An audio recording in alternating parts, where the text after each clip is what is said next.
শিলিগুড়ির new Jalpaiguri station থেকে উদ্ধার 56 জন যুবতী। এনজেপি স্টেশন থেকে পাটনা অভিমুখে যাওয়া ক্যাপিটাল এক্সপ্রেস থেকে ওই যুবতীদের উদ্ধার করেছে নিউ জলপাইগুড়ি জিআরপি এবং আরপিএফ। সোমবার রাতে ওই যুবতীদের উদ্ধার করে তাদের পরিবারের সদস্যদের হাতেও তুলে দেওয়া হয় বলে জানা যাচ্ছে।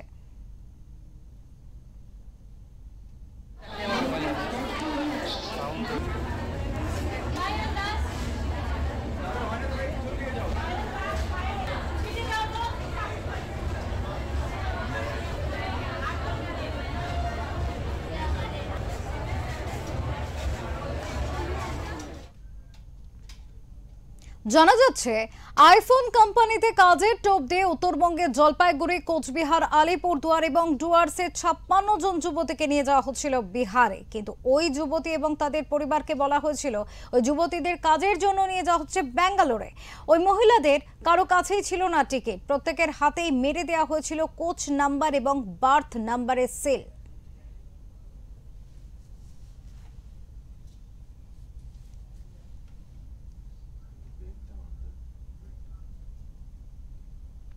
ওই যুবতীরা জানায় কলকাতার বাসিন্দা জিতেন্দ্র পাসওয়ান এবং শিলিগুড়ির চন্দ্রিকা তাদের নিয়ে যাচ্ছেন।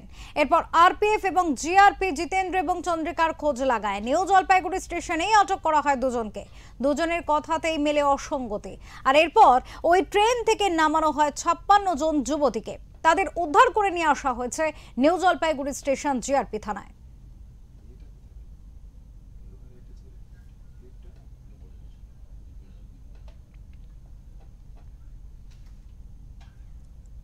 এই ঘটনার স্বাভাবিকভাবেই প্রশ্ন উঠছে, ঘটনার পিছনে কি কোনো রকম মহিলা পাচার চক্রের কাজ রয়েছে? তাদের হাত কি রয়েছে? এইভাবে এরকম ভাবে কোনো বিনা টিকিটে বার্থ একটা শুধুমাত্র কোচের নাম্বার এরকম ভাবে হাতের মধ্যে স্ট্যাম্প মেরে কেন এতজন যুবতীকে নিয়ে যাওয়া হচ্ছিল, তাও মিথ্যা বলে, যেখানে আইফোন কোম্পানিতে কাজের টোপ দেখিয়ে এবং সেখানে ব্যাঙ্গালোরে নিয়ে যাওয়ার কথা বলে আদতে তাদের নিয়ে যাওয়া হচ্ছিল বিহারে কেন? স্বাভাবিকভাবেই বহু প্রশ্ন উঠছে। কিন্তু 56 জন যুবতীকে এইভাবে উদ্ধারের ঘটনায় ব্যাপক চাঞ্চল্য ছড়িয়েছে। আমার মেয়ে মানে ব্যাঙ্গালোরে যাচ্ছিল, কোনো টিকিট নেই।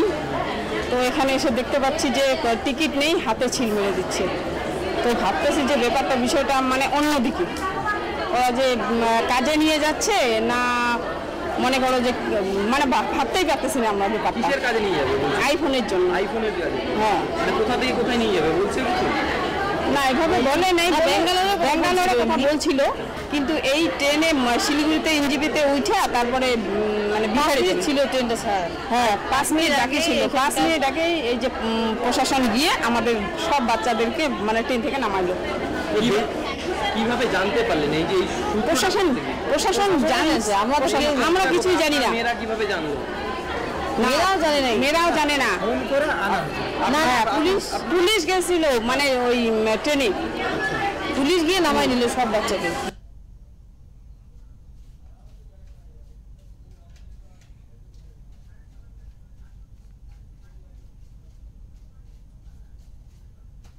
মেয়ে ছিল, তবে এটা স্কুল পড়তে আর কি ওখান থেকে নম্বর পায়, এখনকার তো নম্বর সবাই পায়। ওই নম্বর পেয়ে হোস্টেল থেকে মানে ফোন করেছিল যে এটা সরকারি অনুযায়ী একটা ছাড় দিচ্ছে, 3 মাস ট্রেনিং কোচিং করতে হবে, বিনা পয়সা খাওয়া দাওয়া দিবে ওরা, তারপরে ওরা কাজ দিবে। তো 3 মাস ট্রেনিং করে শিলিগুড়িতে হোস্টেলে। 3 মাস ট্রেনিং করার পরে তারপরে এরা এখন যাবে ব্যাঙ্গালোর। এখানে কি করতে আসলেন? এখানে আমরা যে ব্যাঙ্গালোর যাচ্ছি, ট্রেনে উঠছি, ওটার পরে এখানকার আরপিএফ গুলো নামিয়ে দিছে। কারণ যে শুনলাম যেটুকানি যে ওরা যে আমাদের মেয়েদের নিয়ে যাচ্ছে সেটা আর কি পুলিশ ভেরিফাই করে নাই। এর আগে ওরা আবার এক ব্যাচ নিয়ে গেছিলো, সেটা করছিল, অত ওরা চলে গেছে, কিন্তু এবারে ওরা করেনি।